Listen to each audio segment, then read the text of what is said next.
Thank you for joining us again here on another episode of Get Ready News. I'm Mark Lindstedt. This is my brother David Lindstedt. And we're joined again today for the second time in a row with our good friend Jim Barfield. And Jim, thank you so much for coming. It's been a pleasure and a real time of enjoyment just to talk about these things with you. I love doing this. I just have an intense passion for making this happen. Yeah. It's been very educational. I've learned so much that I didn't realize I didn't know, and I'm learning more even in these discussions here. So I'm excited to continue on. Yeah. Well, it's a good time between Christians when iron sharpens iron, and we pour into each other knowledge, and we gain a closer, intimate relationship with our Father, and that's what it's really all about. Well, those who weren't with us yesterday, or those who were with us, we'll just remind you that Jim is with the Copper Scroll Project, if I could say the word, and what an interesting thing the Copper Scroll is. It is very interesting. I mean, a document 2,400 years old, and it tells you where Solomon's temple treasures are at. That's just crazy. That's amazing. That's phenomenal to think that stuff is a map, and we can hopefully locate it with the scroll. And since 1952, we've had the map in our hands and not known how to handle it. Couldn't figure out how to use it. Just shows you that I think God's plan rolls out as He wants it to, and He puts people in place to cause His plan to go forward regardless of what's happening in time and history. We read several times in the Bible that it's a mystery, and He doesn't mean like a mystery like a whodunit mystery. It's a mystery now, and now it's revealed. Right. And this is now the time for this to be revealed. We talked about the Qumran Valley and its importance, the Qumran ruins here where we see all the caves where guys like Vendel Jones did their digging, and where the cave 4 is, where they found Dead Sea Scrolls, where they found the Copper Scroll. We even talked about the fact that they were scribes here who copied manuscripts word for word and kind of protected the Word of God. There's so many things that happen in this valley that makes it kind of a holy place. In a way. Yeah. I mean, it is a very holy place. We're talking about prophets here. Yeah. The home of the prophets. I believe that location housed not all of them. I think that was the primary place. I would bet a bunch of money. I'm not a betting guy, but I'd bet a bunch of money that they actually name a room in this ruins. That is the room of the righteous one, the Zadok. That's where they say that's the guy that was in charge of Qumran. That's where he stayed. That's what was his room, separate from the rest of the people. Well, for those tuning in, just get ready to hang on to your hats, because we're getting ready to start talking about gold and silver and kind of by the ton. Yes, literally. Yeah. This is amazing. Here's a rendering that I think. Did you draw this one, Jim? Of what the Qumran ruins look like from an overhead view, where we can really kind of dig into it and try to see where we could locate things by reading the Copper Scroll. And by using your method of interpreting or combining those words or separating the words how they should have been separated to begin with, to see what's going on here. And we see several different places here. All the blue. What's all the blue about? It's water. Water. That's simple. It's water. Pretty simple. So these would be like the mikvahs and pools of cleansing and cisterns and things like that. And let me explain. The water comes in up there at that top right left-hand corner, and it runs down and it runs through. You can see like a little trench. Yeah. Going through there, it goes back. That circle your spot there, that was a salt separation pit. Wow. That's where they produce the salt for the temple, for the people. That's the way they made some money, is by selling salt through there. Then it travels on down and it goes through this. It doesn't actually go into that or doesn't circulate through it. It just runs into it, and then that water runs out into the yard. But that was for the livestock. Wow. It runs through, and that's another mikvah there right there. And then that trough continues on. Right there, you see that square, gray square with that little blue dot beside it? Yeah. Yeah, no, over here. Oh, right there. Here. That was for the women. Oh, okay. If it was a time for them to cleanse themselves, they would get into that pool, cleanse themselves. It had a little building over it, I'm sure, but they would get in there, cleanse themselves, and the dirty water would run outside and run outside of the camp, which would be necessary. The other one was another mikvah, and that you see there's a little slit between the brown at the very bottom of that. Yeah. Right there, and it runs into that little space. That's where the men would cleanse themselves. If they spent the evening out on the grounds out there and they were romantic, they had to cleanse themselves. Biblically speaking, they had to cleanse themselves before they go back into the main area. So it's pretty advanced society in a way. They have running water through the had a really good running water system because the water has to be clean. I mean, they didn't baptize in muddy creeks like in Oklahoma we have. They had really pure water for the main body of it. Now they would go to rivers, streams, and they would bathe in that, mikvah in that, or baptize in that, yeah. But the mikvah water had to be, I think they even called it living water. It was flowing water that was clean, right, and sanctified in a way that when you come in and you go out, you have your cleansing. Exactly. So, and this whole area, I mean, you could see it so much water and so many of these cleansing pools and things. This is a very important place to those would have been prophets now. I mean, we now know why all this is here. It's not just because they're a little more advanced than the local guy. Yeah, I mean, like I said, it's home of the prophets. This room right there, long room, right there, that was a scribe room. Okay. That's where they wrote. They even found a scribe table in there after it had collapsed. Wow. When Qumran was attacked by the Babylonians, they attacked it. The Babylonians killed like 100 prophet or priests at that time. They killed them, but the guys living here won the battle, and that's why they said, "Calf rope, we got to get this stuff hidden before the Babylonians come back." And that big square building, that was the treasury. So they started gathering all the gold, silver, and gems, and they put most of it inside of the cave we talked about, I think, on the last show. Yeah. That is where they put the majority of the wealth. But I think they ran out of room. So they had to bury the rest of it within the ruins to keep it safe. And today we're going to look at some of those places. We're going to put an X on the map for those. And if you're going to dig for it, let me know. I'd like to come with you. I think Jim's looking forward to sometime being able to get someday permission to do something here. Waiting on the Israelis. Yeah. Well, man, I can't wait. If you ever get notification, let me know. I'll buy my own ticket. I'm flying over to watch this happen. You got a deal. But we're talking about location one now. Now, location one, we're looking for an extension or extending east. Steps extending east. And I was looking at that same map that we were looking at just a minute ago. I'm looking at that thing and I'm thinking, I can only see one set of steps extending east. Yeah. And this is how you got to that. This is your paperwork here. This is my your research. Yeah. And I don't think I'd even started this way. I think I'd have looked at the scroll and I'd have said, "There's no way I could do this." Well, I kind of figured that too, but I thought I'll give it a try. So I mean, the Lord uses people the way He wants to, and for His glory. And what an amazing thing to see. So this is how you did it. You went through and you have your ancient Hebrew. Converted it to the modern Hebrew, right? So that you could look it up in Strong's, and you didn't have a Strong's number.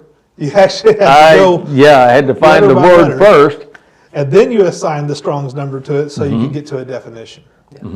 And here we see this is at the steps extending eastward. 40 cubits.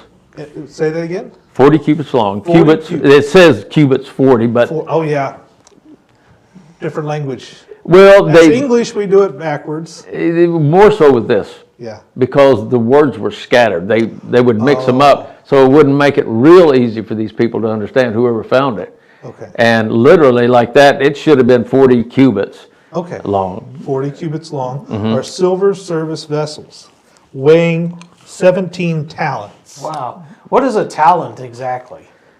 Well, it's not dancing and guitar playing. It's a talent is a weight measurement in ancient Israel.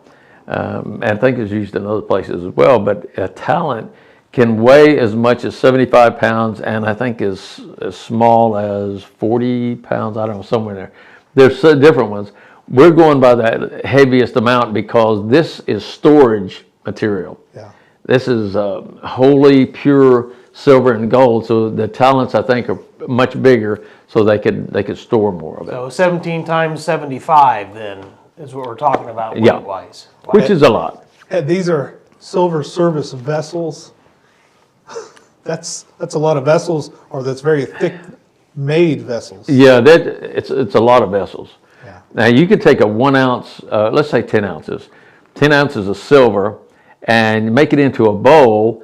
Well, it's relatively small. It's like 3/8 of an inch thick, and about this long and about this wide. Yeah. So you take that now and you turn it into a bowl. Now it expands it, and it's much heavier, much more there. And 10 ounces of silver, you still got, by standard measurements, 6 more ounces to go with it. Wow. Yeah. Yeah. So here we are. So what are we looking for? We're looking for, Yeah, in doing an investigation, you figure out what are the things you've got available, facts and evidence you have available. The evidence says steps extending east that are 40 cubits long, and there has to be an area large enough to hold 17 talents of silver vessels.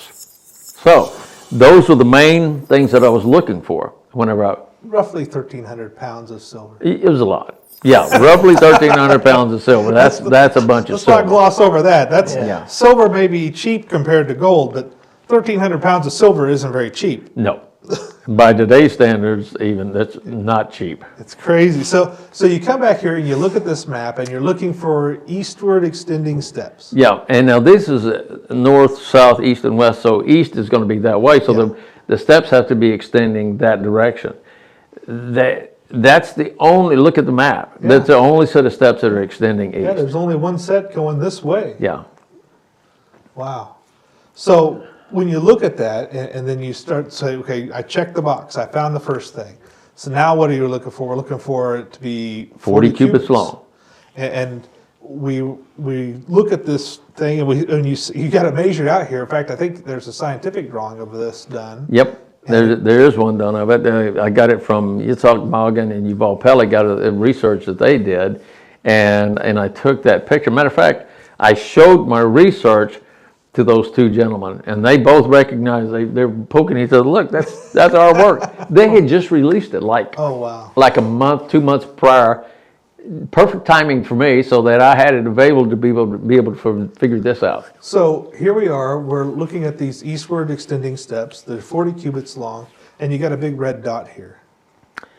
Yeah, that's the only place. Of course, it couldn't go on that wind because it said at the steps, At the steps. at the beginning of the steps, heading east. So that was a no-brainer. Easy to figure So that out. that red dot, if you put it on the ground out there, you're going to find 1,300 pounds of silver.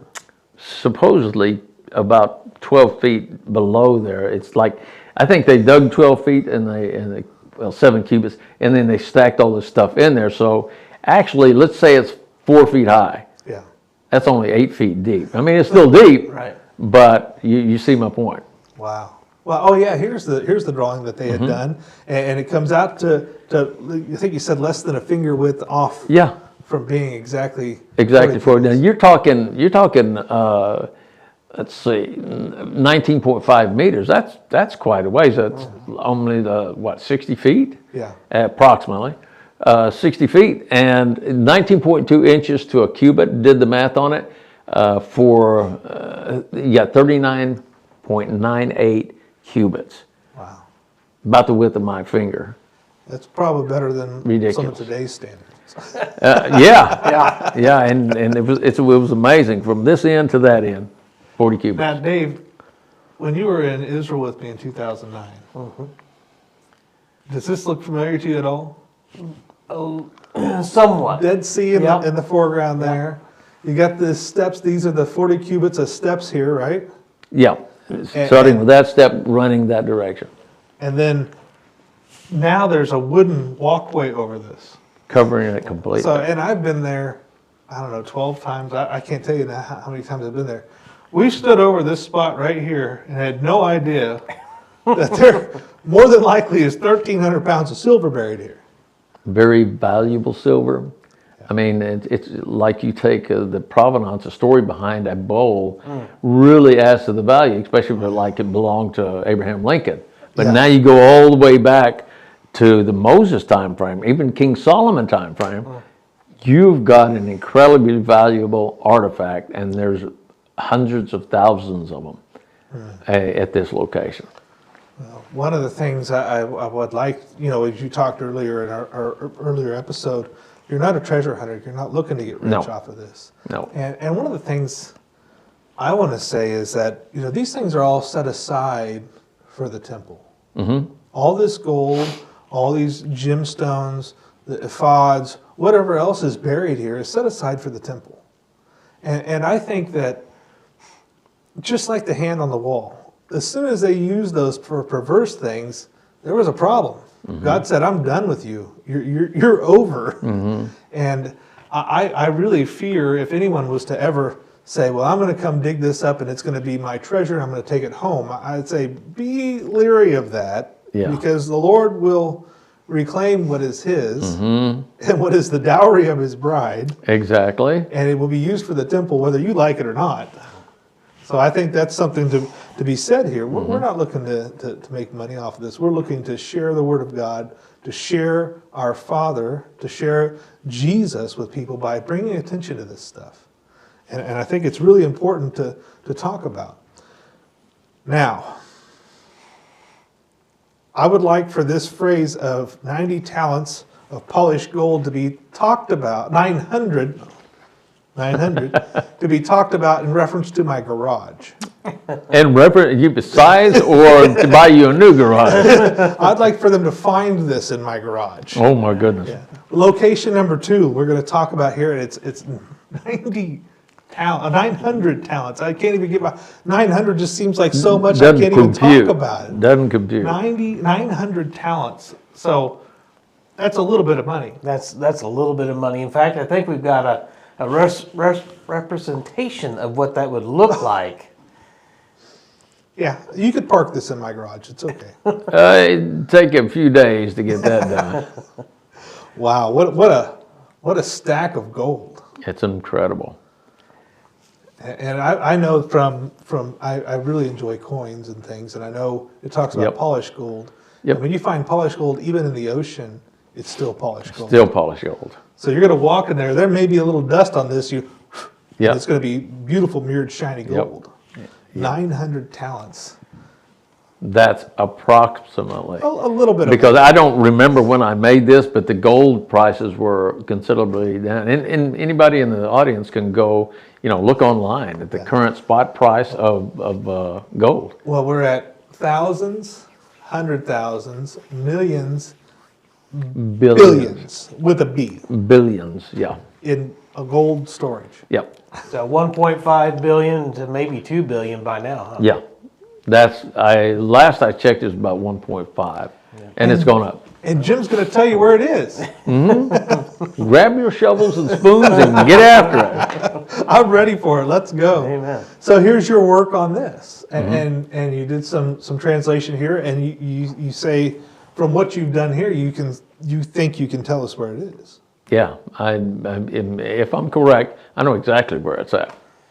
But it says, accommodated in the built mound of the dry cistern. It's dry cistern because of the battle, remember? They broke it, they threw it, they damaged their whole water system.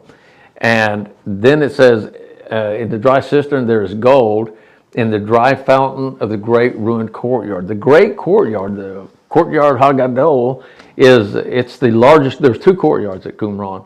This one is the biggest one. And in this one, you could tell a peristyle. See that yellow? Yeah. Yeah. That's a Greek word spelled in Hebrew. So you've heard of a peristyle? It's a courtyard with only walls around it, no roof on it. It'd be like like this room. You lift the roof completely off. We can see the sky. this would be a peristyle. Okay, wow. Same thing at Qumran.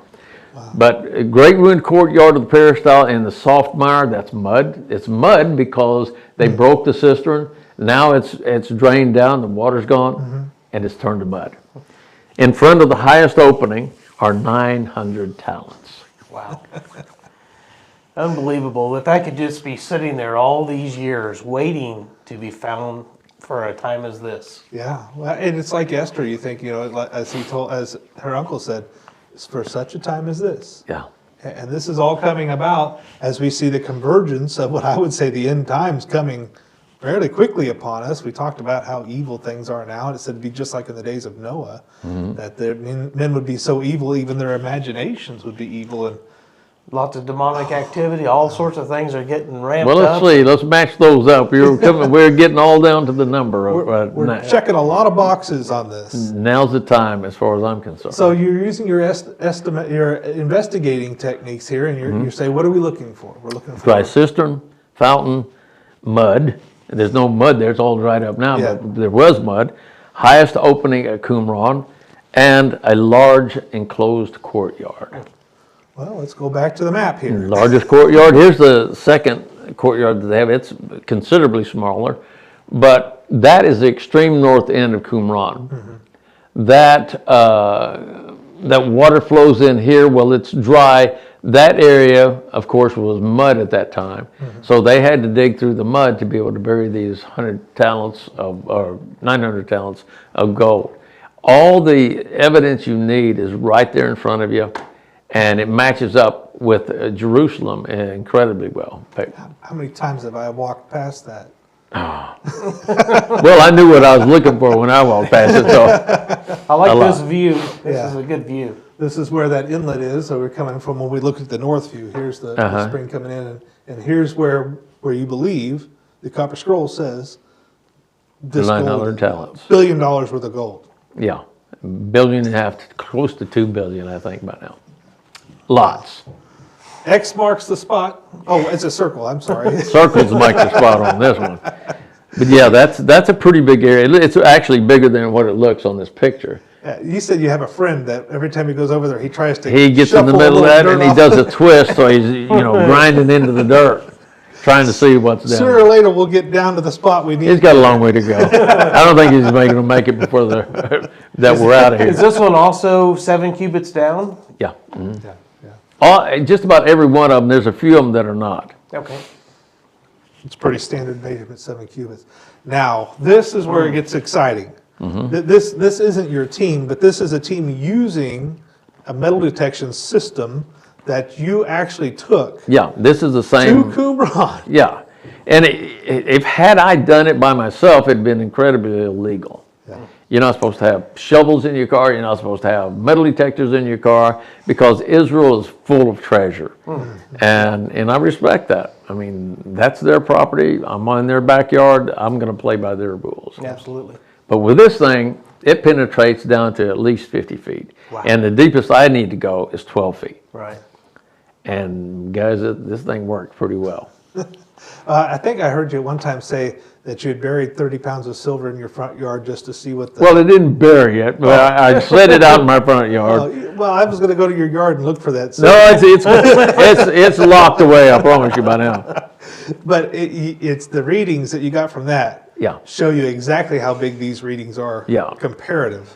And so here's a graph that maybe some of us don't understand. And Jim, explain to us, what are we looking at here? Well, the Lorenz Z1, it prints out, it actually forms this image after you render it.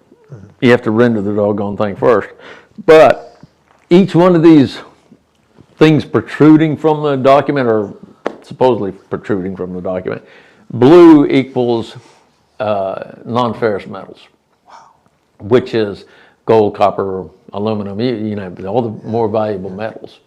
And green indicates some type of iron, or, well, they didn't have steel back then, but I wonder if that's an iron chest full of... I don't know. Could be 2 iron chests sitting Full there. of I something don't nice. know. Would love to find out, but that L3, that's the gold. just look at the difference in the height of this spot. Oh my gosh, that one is enormous. So where does your 30 pounds of silver fall on this scale when you scanned it? See the corner of that little blue bump Little down there? blip. Yeah. And we're A talking from tiny here little blip. to here. Yeah. And this is scans at Qumran. I just want you to. With the metal detector, we're looking at what's under the ground. This isn't a guess. This is a metal detector at Qumran. Right. And the report Right. that matches your interpretation of the copper scroll. Mm-hmm. It's odd that L37, there's just like a little blip in the middle there. Is there, you know what that is?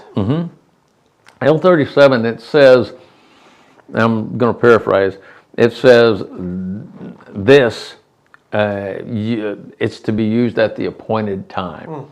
Well, remember, they were in Babylon. Yeah. The appointed time was how many years? Jeremiah said, you're going to be in Babylon 70 years. At the appointed time, they needed money to be able to build the next temple, which was Zerubbabel's temple, which was a pathetic rendering of Solomon's temple. Yeah. So that should have extended from this edge to that edge, that one right in the middle. Yeah. But you see, there's only a remnant left of that. And I think they left that there for a reason. So we can see that they came and claimed that part of this treasure to be used at the appointed time to rebuild a temple. Exactly. And the rest of this is there for the same reason. Yeah. To be rebuilt as a temple.